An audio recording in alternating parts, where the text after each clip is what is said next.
Amen. Bien, le titre du message, j'aimerais de vous partager ce matin. Ça s'intitule « Le vrai pardon, c'est quoi et comment puis-je y arriver? » Et je dois vous dire que c'est un défi pour moi de vous partager ce message-ci, mais je ressens dans mon cœur que c'est le message que Dieu voudrait nous dire ce matin. Et j'aimerais prier en commençant. Seigneur, merci Seigneur que tu désires notre bien, Seigneur. Merci Seigneur que tu es venu pour nous donner la vie, pour nous libérer, Seigneur. Libérer nos cœurs, Seigneur, afin qu'on puisse connaître la joie, Seigneur Dieu, la vraie vie qui est en toi. Et je prie ce matin que tu m'aides à partager ce message, Seigneur, comme tu voudrais que je le partage, Seigneur. Que ce message puisse produire des bons fruits pour ta gloire, Seigneur, pour l'édification de ton Église, pour le bien de tous ceux qui ont écouté ce message. C'est ma prière, Seigneur. Dirige-moi et guide-moi, Seigneur, comme tu le désires. C'est ma prière. Au nom de Jésus. Amen. Amen. Si je vous poserais la question ce matin, selon vous, quels sont les plus grands besoins de notre société aujourd'hui? Peut-être que vous me répondriez, notre société a besoin d'espérance, a besoin d'espoir, a besoin d'amour, a besoin de la vérité, a besoin de... il y a beaucoup de gens qui souffrent au niveau de leur santé mentale dans la société qu'on vit aujourd'hui. Mais qu'est-ce que vous pensez du besoin de pratiquer le pardon envers ceux qui nous ont offensés à la manière que Dieu nous l'enseigne? Vous savez, le besoin de pardonner a toujours existé et malheureusement, à cause d'un manque de pardon, il y a beaucoup de malheurs et d'atrocités qui sont arrivés dans notre monde et qui continuent de se produire aujourd'hui. Il y a beaucoup de gens qui souffrent aujourd'hui à cause d'un manque de pardon dans leur vie envers ceux qui les ont offensés et aussi un manque de pardon pour ceux qui refusent de pardonner. Il y a des nations, il y a des peuples, vous savez, il y a des tribus, des pays, des familles même, vous savez, qui souffrent encore beaucoup parce qu'il y a un manque de pardon. Et quelqu'un me disait, quelque temps passé, il me disait qu'un membre de sa famille, n'a pas été capable de voir sa mère et les petits-enfants, leur grand-mère, pendant 17 ans à cause d'un manque de pardon, à cause des racines d'amertume. Vous savez, je crois que ce n'est pas la seule famille qui souffre de cette façon-là, qui se prive de grandes bénédictions, de joie, de plaisir à cause d'un manque de pardon. Et il y a beaucoup de familles qui souffrent à cause d'un manque de pardon. Et je lisais dernièrement dans un livre qui disait qu'il semble qu'aujourd'hui, nous vivons dans une culture qui est obsédée avec un sentiment de justice et qui désire que les gens payent pour leurs offenses, pour le mal qu'ils ont fait, pour leurs péchés. On vit dans une culture. C'est comme il y a un sentiment dans notre culture qui semble encourager plus la vengeance et la rétribution que le pardon dans le monde qu'on vit. Et comprenez-moi bien, vous savez, Dieu, il n'est pas pour l'injustice, absolument pas. Dieu a horreur de l'injustice qui se produit, qui peut se produire. Et Dieu n'est pas contre le fait de faire valoir nos droits selon la justice et l'équité. Même l'apôtre Paul a revendiqué ses droits lorsqu'il a été arrêté. On le voit, vous savez. Et Dieu n'est pas non plus contre le fait d'exprimer et de dénoncer les injustices qui sont commises et ceux qui ont été commises à notre égard. En fait, les prophètes de l'Ancien Testament, vous savez, Dieu a dénoncé les injustices. Les apôtres ont dénoncé les injustices. La Bible nous dit, vous savez, d'examiner, dénoncer les œuvres des ténèbres. Jésus a dénoncé les injustices aussi des pharisiens, des sadducéens. Et juste, comprenez-moi bien ici. Là. Mais est-ce que c'est, je vous pose la question, est-ce que c'est la vengeance, la rancune, l'amertume, réclamer le paiement de nos offenses que nous avons subies, qui est la solution au problème des offenses commises dans le passé, qui ont été commises dans le passé? Est-ce que c'est déclarer la guerre contre nos ennemis, contre ceux qui nous ont offensés, qui est le moyen d'arriver à la guérison, la réconciliation, la paix, l'harmonie dans notre société? Est-ce que notre vie devient meilleure lorsque nous obligeons la rétribution, la punition, le châtiment, le paiement de ceux qui ont commis des injustices à notre égard, qui nous ont offensés?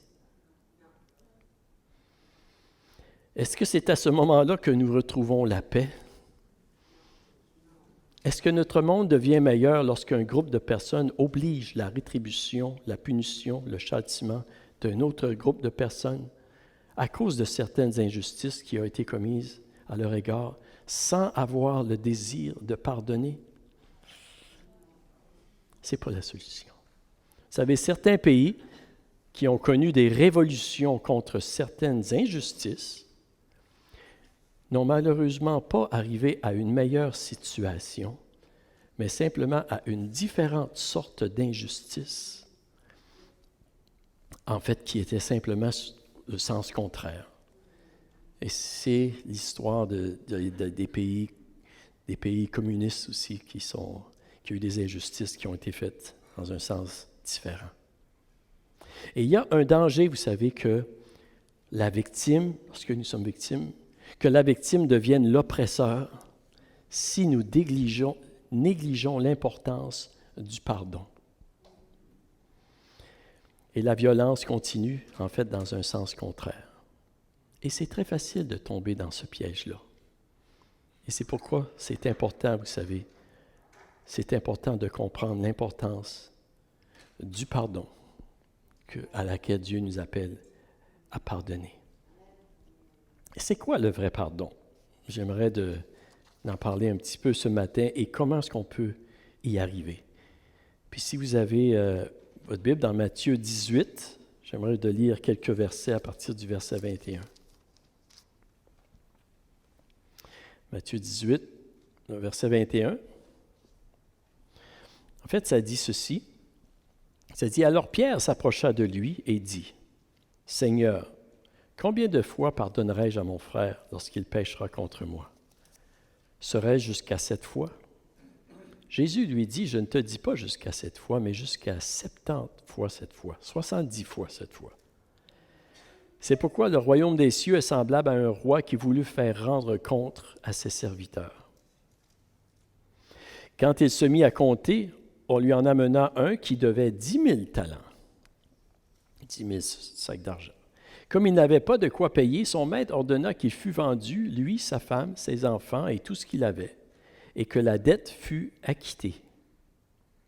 Le serviteur, se jetant à terre, se prosterna devant lui et dit, « Seigneur, aie patience envers moi, je te paierai tout. » Ému de compassion, le maître de ce serviteur le laissa aller et lui remit la dette.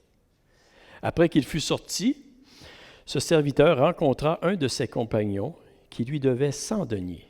Il le saisit et l'étranglait en disant, « Paie ce que tu me dois. » Son compagnon, se jetant à terre, le suppliait, disant, « Aie patience envers moi et je te paierai. » Mais l'autre ne voulut pas, et il alla le jeter en prison jusqu'à ce qu'il eût payé ce qu'il devait. Ses compagnons, ayant vu ce qui était arrivé, furent profondément attristés et ils allèrent raconter à leur maître tout ce qui s'était passé. Alors le maître fit appeler ce serviteur et lui dit, « Méchant serviteur, je t'avais remis en entier ta dette. Pourquoi? Parce que tu m'en avais supplié. Ne devais-tu pas aussi avoir pitié de ton compagnon, comme j'ai eu pitié de toi? » Et son maître irrité le livra au bourreau jusqu'à ce qu'il eût payé tout ce qu'il devait. C'est ainsi que mon Père céleste vous traitera si chacun de vous ne pardonne à son frère de tout son cœur. Ici, premièrement, pour se situer dans le contexte de cette histoire-là, Jésus a choisi d'utiliser une histoire pour répondre à la question de Pierre. Combien de fois devrais-je pardonner? Pierre, il pensait que pardonner 7 fois, c'était beaucoup. Les enseignants de la loi à cette époque-là, ils disaient jusqu'à 3 fois. Fait que Pierre, il a été plus loin, il a dit 7 fois. Et Jésus lui a dit 70 fois 7 fois. Wow! Et Jésus, pour l'aider à comprendre, il lui a raconté une histoire, et vraiment pour nous aider à comprendre aussi.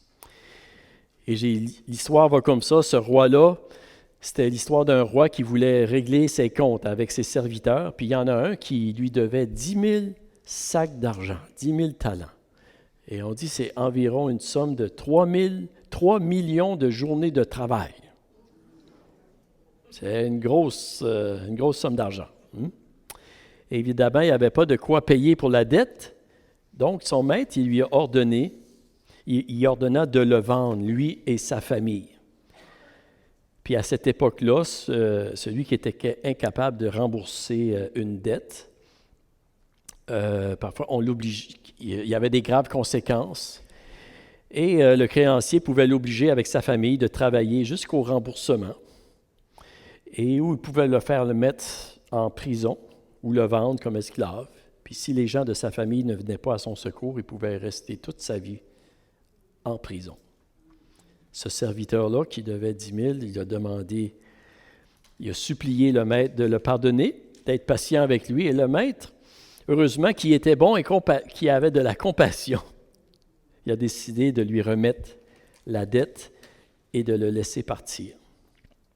Et vous savez, remettre une dette de ce genre, ça a coûté très cher au roi. Vous savez, c'était une grosse dette. Et même, on pourrait dire que certainement, ça a affecté l'économie et la stabilité de son royaume. C'était une dette significative. Et ce serviteur-là, qui devait cette dette-là, peut-être qu'il avait été établi dans une position très élevée dans le gouvernement, dans ce royaume-là, et où il avait commis une grave erreur, une trahison, c'était une grosse dette. Le roi a eu compassion, puis il lui a remis la dette, puis il l'a laissé aller. En fait, on pourrait dire que le roi a accepté de prendre sur lui la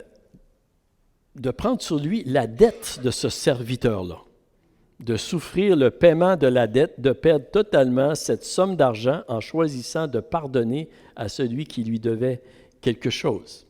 Vous êtes avec moi? Ça a coûté quelque chose. Et jusqu'ici, l'histoire, ça va assez bien. T'sais. Mais là, les choses se gâtent un petit peu.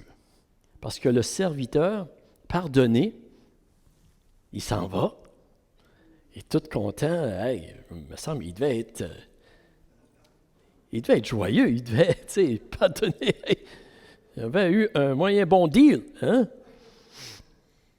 Et là, il rencontre un de ses amis qui lui doit 100 deniers, 100 pièces d'argent, qui est à peu près 100 journées de travail. Puis juste pour faire une comparaison, c'est environ 600 000 fois moins que ce que lui devait au roi. 600 000 fois. OK. Et là, il saisit son ami, puis il se met à l'étrangler en lui disant « Paye, qu'est-ce que tu me dois? » Wow! Puis là, son compagnon, il se jette à terre, puis il le supplie en lui demandant d'être patient avec lui, de lui donner un petit peu de temps, puis il va le payer. Mais il ne veut pas, puis il va le jeter en prison, jusqu'à ce qu'il ait payé tout ce qu'il devait. C'est un moyen contraste. Puis là, ses compagnons sont très attristés de voir qu'est-ce qui se produit. Ils voient qu'il y a quelque chose qui n'est pas juste, quelque chose qui n'est pas bien là. Ils vont le raconter au roi. Qu'est-ce qui s'est passé? Et le maître, il fait appeler le serviteur. Il lui dit, « Méchant serviteur, je t'avais remis une dette, ta dette en entier. Ne devrais-tu pas avoir pitié de la compassion pour ton compagnon? » Puis il l'a livré au bourreau, ça nous dit, jusqu'à temps qu'il ait payé tout ce qu'il devait. Et en fait, la réponse à Pierre, pour tout ce qui... et pour nous tous, vraiment, dans cette histoire, c'est combien de fois devrais-je pardonner? 70 fois, 7 fois. Ça veut dire beaucoup. Et ici, j'aimerais qu'on pourrait voir, comment est-ce qu'on pourrait définir le pardon? Comment est-ce que nous pourrions définir le pardon en regardant à cette histoire ici? Vous savez, c'est quoi le vrai pardon et comment qu'on peut y arriver? C'est pas facile de pardonner. La première chose qu'on pourrait dire à travers, dans cette histoire ici, c'est que le vrai pardon, ça commence dans la vérité. Ça commence dans la vérité. Dans le verset 24, on a lu, ça dit, « Quand il se mit à l'œuvre, on lui en amena un serviteur qui devait 10 000 sacs d'argent, qui devait 10 000 talents. Ce serviteur-là, il y avait une dette de 10 000 talents. Et la dette, elle a été exposée.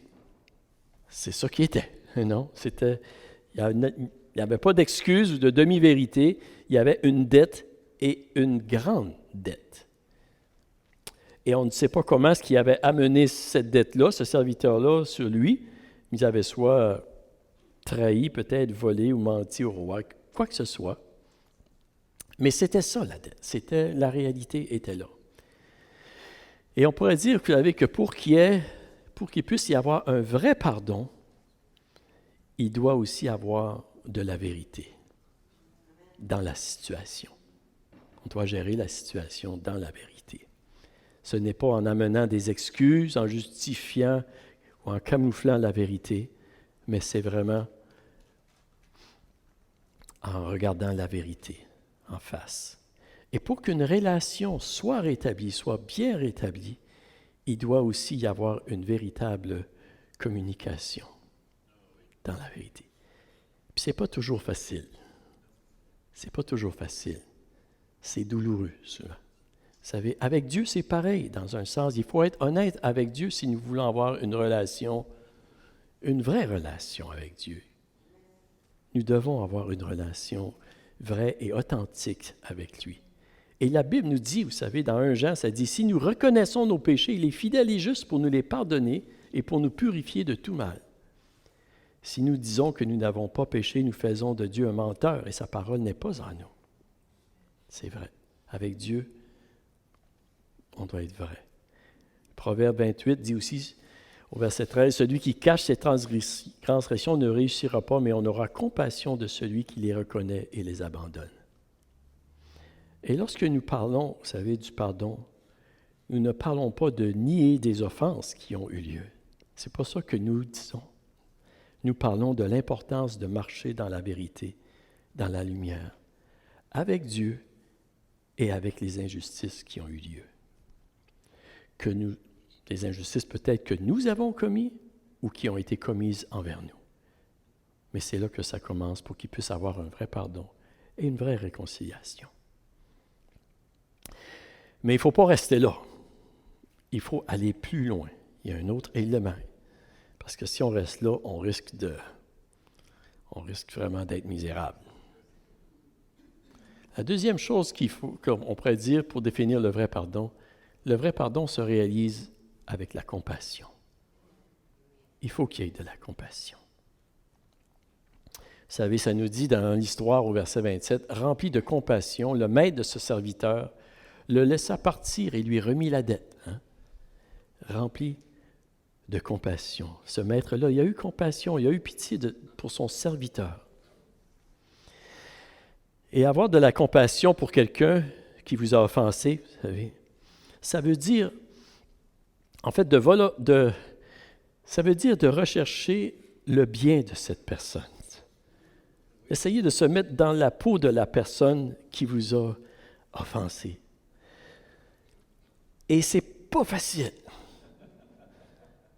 C'est pas naturel.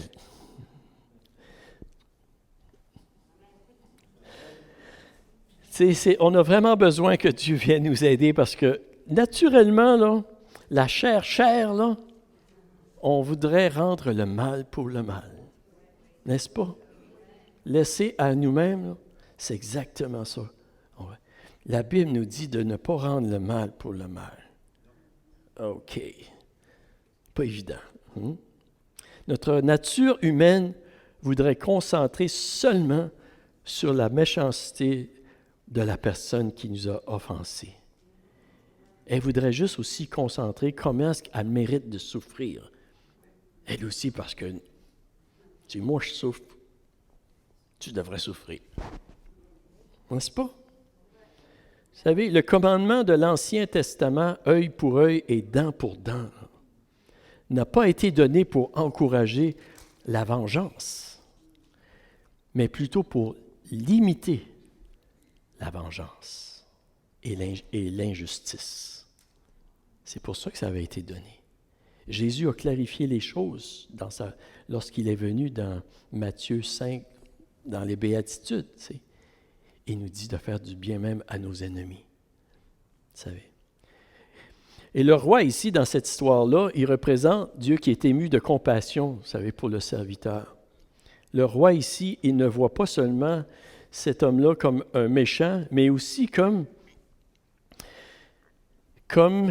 un homme, un être humain, avec ses faiblesses, qui a besoin de compassion et qui a besoin de pardon. Il le voit de cette façon-là et lui offre son pardon. Et pour qu'il y ait du pardon, vous savez, dans une relation, il doit y avoir de la compassion pour ceux qui nous ont offensés. Nous devons reconnaître aussi que les gens autour de nous, ils sont humains, ils sont imparfaits, ils sont vulnérables, qui commettent eux aussi des choses réprimandables, comme nous, ça nous arrive aussi des fois. Amen.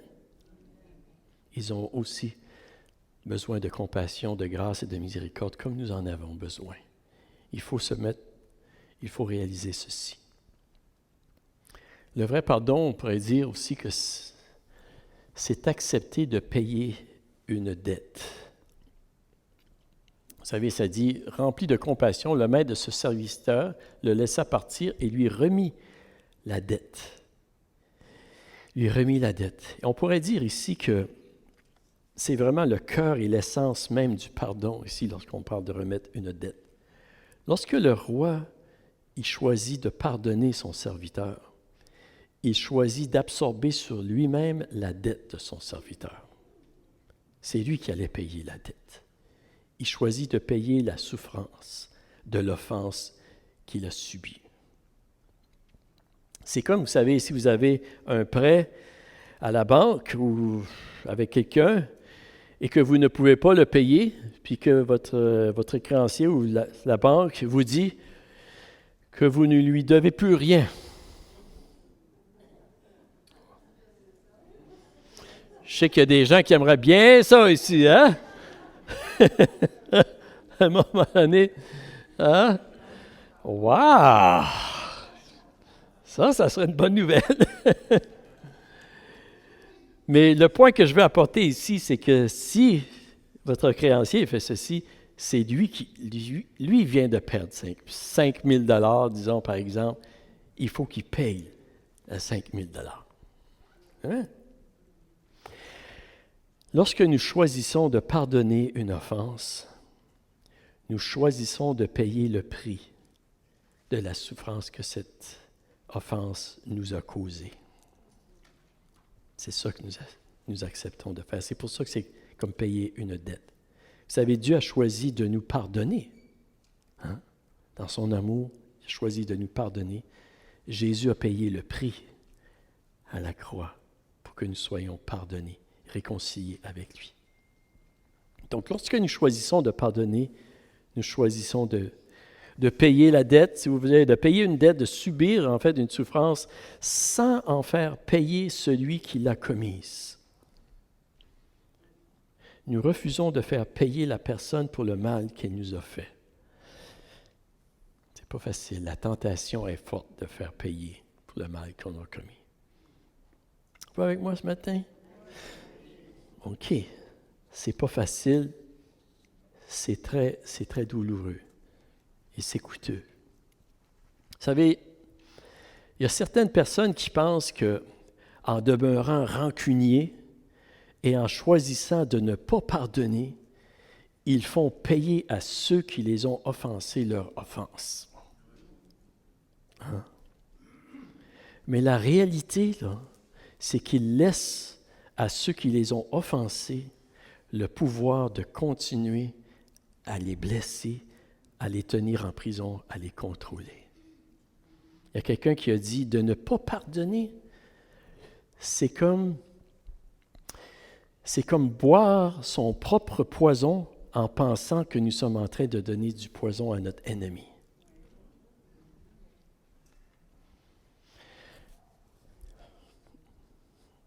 Lorsque nous ne pardonnons pas,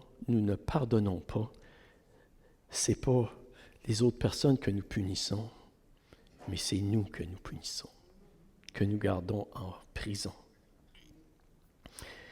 Et si, avec l'aide de Dieu, peu à peu, par la grâce de Dieu, vous savez, c'est pas facile de pardonner, comprenez-moi bien là, vous savez. Mais si nous recherchons avec l'aide de Dieu, avec la grâce de Dieu, peu à peu, nous recherchons à pardonner, éventuellement, avec l'aide du Seigneur, nous allons trouver la liberté d'avoir pardonné dans notre cœur. Nous allons être libres.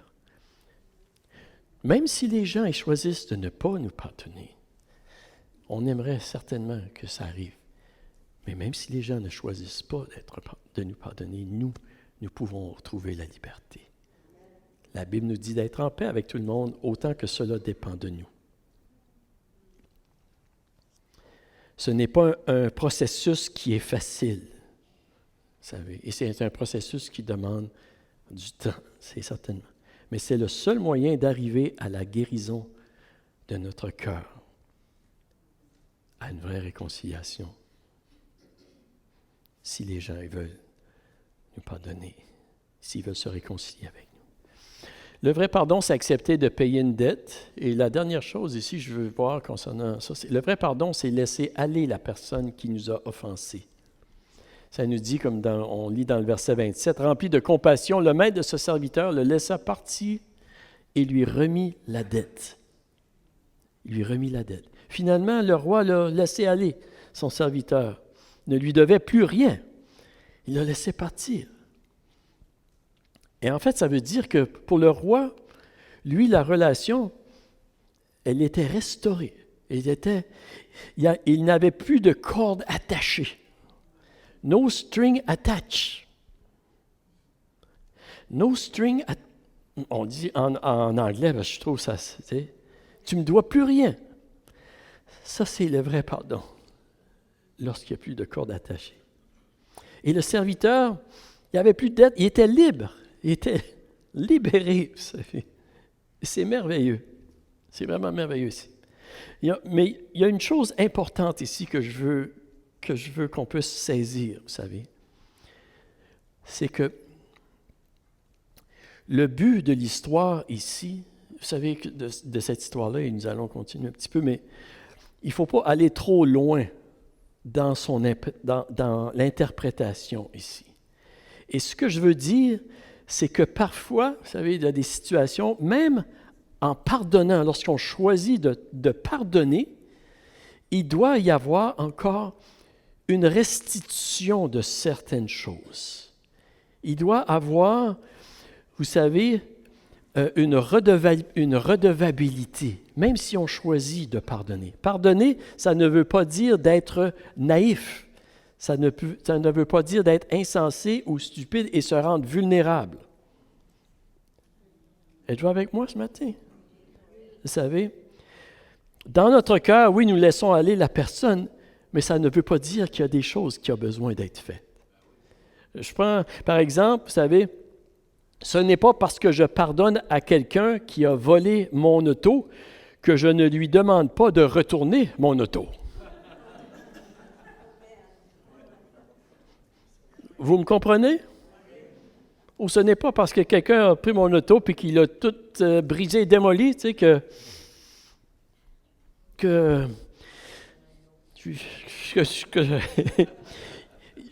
vous comprenez là, l'illustration, là.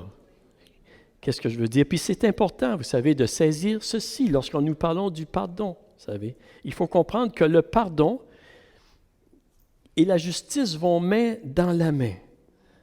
Ça va main dans la main. Et vous savez, si nous choisissons de chercher seulement la rétribution et non le pardon, nous avons une tendance à se diriger plus vers le terrain de la vengeance que de la justice. Et c'est peut-être un point que je vais éventuellement développer plus, mais le point que je veux que nous retenons ici, c'est qu'une personne qui choisit de pardonner, c'est une personne qui est ouverte à la réconciliation, à la restauration de la relation, qui est ouverte dans ceci. Et c'est le vrai pardon, vous savez, c'est ces quatre choses-là, pour qu'on ait vraiment pardonné, ces quatre choses-là doivent être incluses dans le pardon. Le vrai pardon commence dans la vérité. Le vrai pardon se réalise avec la compassion. Le vrai pardon, c'est accepter de payer une dette. Puis le vrai pardon, c'est laisser aller la personne qui nous a offensés. Et c'est pas facile. C'est vraiment pas facile. C'est ce que la Bible nous dit de faire. Comment pouvons-nous y arriver? Comment pouvons-nous y arriver? Et on pourrait dire, vous savez, la réponse à cette question, comment pouvons-nous y arriver, c'est en reconnaissant la grandeur du pardon de Dieu à notre égard. En reconnaissant la grandeur de la dette que Dieu nous a libérés d'eux. Dans cette histoire que nous avons lue, vous savez, nous voyons très bien que le serviteur qui avait été pardonné d'une si grande dette, il n'a pas vraiment arrivé à pardonner. Et en fait, c'est la leçon fondamentale de cette histoire ici. Le serviteur, il était pardonné une grande dette, il rencontre quelqu'un qui lui doit 100 deniers et il refuse de lui pardonner. Et la question que j'aimerais qu'on se pose ce matin est celle-ci. Est-ce que ça pourrait nous arriver, nous autres aussi? Est-ce que ça pourrait nous arriver, nous autres aussi? Pourquoi est-ce qu'il n'a pas pardonné ce serviteur-là? Pourquoi? Il y a différentes raisons qu'on pourrait énumérer, mais possiblement, c'est parce qu'il n'avait pas compris la grandeur de la dette que le roi lui avait remis. La grandeur de la compassion que son maître avait eue envers lui. Et c'est seulement, vous savez, en reconnaissant la grandeur du pardon de Dieu à notre égard que nous pouvons arriver à pardonner comme que Dieu nous appelle à le faire et à être libérés dans notre cœur de l'amertume, d'un manque de pardon. L'apôtre Paul a écrit ceci aux Éphésiens. Il dit « Soyez bons et pleins de compassion les uns envers les autres. Pardonnez-vous réciproquement comme Dieu nous a pardonnés en Christ. » Comme Dieu nous a pardonnés en Christ. Et c'est en reconnaissant la grandeur du pardon de Dieu. Vous savez, il y a des histoires que Dieu a permis qu'ils soient écrites dans la Bible pour révéler les secrets de nos cœurs. Parfois, dans une histoire, vous savez, c'est là qu'on se voit. Hein? Le roi David, un jour, il avait commis des atrocités. Hein? Et un jour, le prophète Nathan a venu le voir, puis il a raconté une histoire. de quelqu'un qui avait été prendre la brebis. Quelqu'un qui avait des milliers de brebis, mais il a été chercher la brebis de quelqu'un d'autre pour offrir un repas. Puis le roi, ça l'a mis en colère. Puis le prophète il a dit, « C'est toi, David. » Et parfois, Dieu, vous savez, il permet qu'il y ait des histoires pour nous aider, pour révéler les secrets de nos cœurs. Puis ici, on voit dans cette histoire-là que c'est l'histoire d'un homme qui a failli à choisir de pardonner son compagnon alors qu'il avait été pardonné d'une dette immense. Et est-ce que ça pourrait nous arriver parfois? Vous savez, dans notre société aujourd'hui que nous vivons, le manque de pardon est flagrant et de plus en plus abondant. Et comme je disais tout à l'heure, il y a comme un sentiment de justice, vous savez, qu'il faut qu'il soit fait. Puis c'est correct, la justice. Mais il ne faut pas oublier, vous savez, que si nous voulons que les choses aillent mieux, il faut aussi qu'il y ait le pardon. C'est pas facile de pardonner. C'est difficile. Et en fait, vous savez, Jésus, dans cette histoire, il voudrait que nous puissions voir, que nous puissions voir les endroits dans notre cœur où il pourrait y avoir un manque de pardon et qu'on pourrait choisir de pardonner. Pour nous libérer, c'est pour nous faire du bien, pour qu'on vive pleinement dans la liberté. Vous savez, il y a un passage dans Matthieu 6, puis là, je termine bientôt, là. Mais dans Matthieu 6, vous savez, lorsque Jésus nous a enseigné le Notre Père, on connaît bien le Notre Père, hein? Je vais juste partir du verset 12, il dit « Pardonne-nous nos offenses, comme nous aussi nous pardonnons à ceux qui nous ont offensés, et ne nous induis pas en tentation, mais délivre-nous du malin, car c'est à toi qu'appartiennent dans tous les siècles le règne, la puissance et la gloire. Amen. » Et le verset 14, il dit « Si vous pardonnez aux hommes leurs offenses, votre Père céleste vous pardonnera aussi. Mais si vous ne pardonnez pas aux hommes, votre Père céleste ne vous pardonnera pas non plus vos offenses. » Et vous savez, si nous refusons de pardonner dans notre cœur, nous plaçons un obstacle entre nous et Dieu. Nous plaçons un obstacle qui empêche en fait le flot de sa présence, de son amour, de sa lumière de venir couler en nous, comme que Dieu voudrait qu'elle coule pour guérir nos cœurs. Et c'est pourquoi, vous savez, c'est bon, puis c'est très important, lorsque nous nous approchons de Dieu, de lui demander de nous montrer s'il y a des endroits dans notre cœur où nous refusons de pardonner.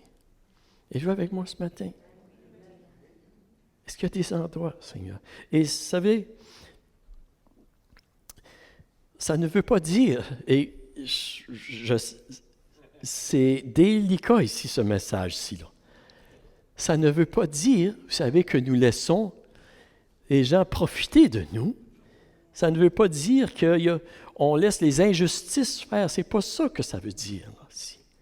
Mais dans notre cœur, vous savez, nous choisissons de pardonner.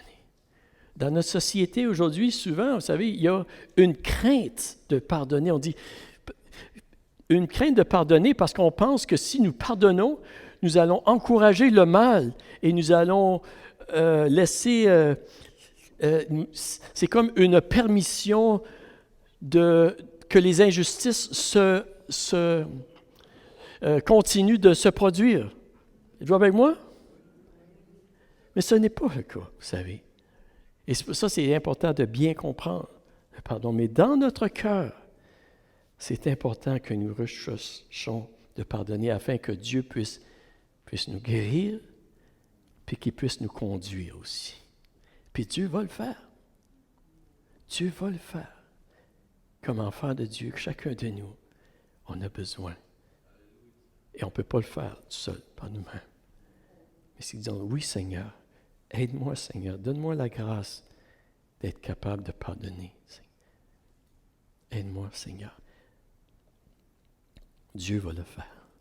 Il va nous aider, il va nous guérir et en fait, il va nous libérer. Et nous allons produire les fruits que Dieu désire. Vous savez, Jésus, à la croix, qu'est-ce qu'il a dit? Père, pardonne-leur, car ils ne savent ce qu'ils font. Et ça doit être aussi le cri de notre cœur envers ceux qui nous ont offensés, en continuant à marcher dans la lumière. Il y a cette Desmond Tutu en Afrique du Sud qui a dit ceci. Il a dit « Sans pardon, il n'y a pas de futur.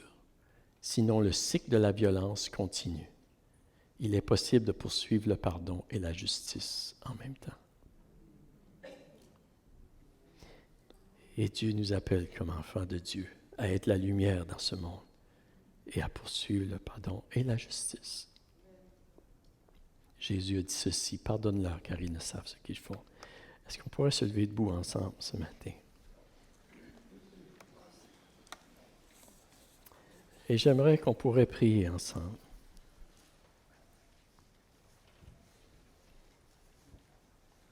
Alléluia, Seigneur. J'aimerais qu'on pourrait prier cette prière, Seigneur, aide-nous, Seigneur. Aide-nous à pardonner, Seigneur.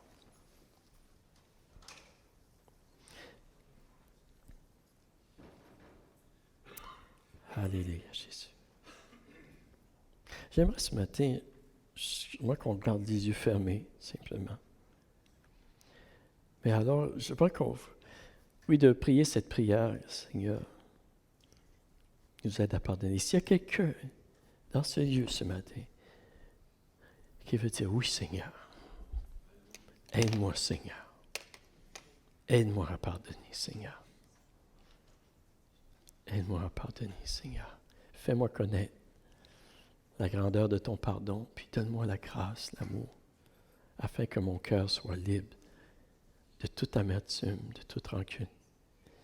Si c'est vous ce matin, j'aimerais que vous puissiez juste lever la main pour m'indiquer ceci ce matin, pour l'indiquer au Seigneur ce matin. C'est le cri de votre cœur ce matin. Et le Seigneur il voit votre cœur. Amen. Je vois vos mains ce matin. Alléluia. On va prier. Seigneur, merci pour ton pardon, Seigneur. Merci pour ton amour pour nous, Seigneur. Tu nous as pardonné une dette, Seigneur, que nous n'aurons jamais pu payer, Seigneur, que nous ne pourrons jamais payer, Seigneur. Mais dans ta compassion, dans ta miséricorde, dans ton amour, tu nous as pardonné, Seigneur. Et merci. Merci, Seigneur. Et je prie que tu nous aides à réaliser la grandeur de ton pardon envers nous, Seigneur, afin que Seigneur, lorsqu'il y a des gens qui nous offensent, Seigneur, d'une manière ou d'une autre, que nous puissions les voir avec tes yeux, Seigneur, avec les yeux de la compassion, Seigneur.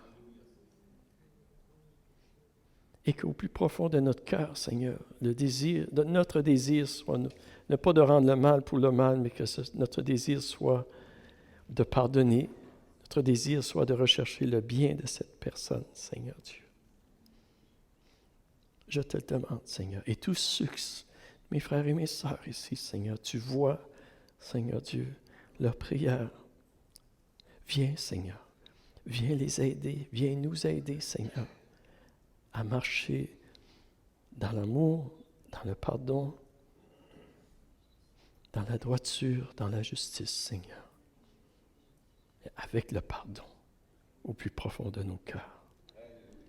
Et que nous soyons, Seigneur, dans notre monde, Seigneur, que nous soyons des lumières qui brillent, Seigneur Dieu.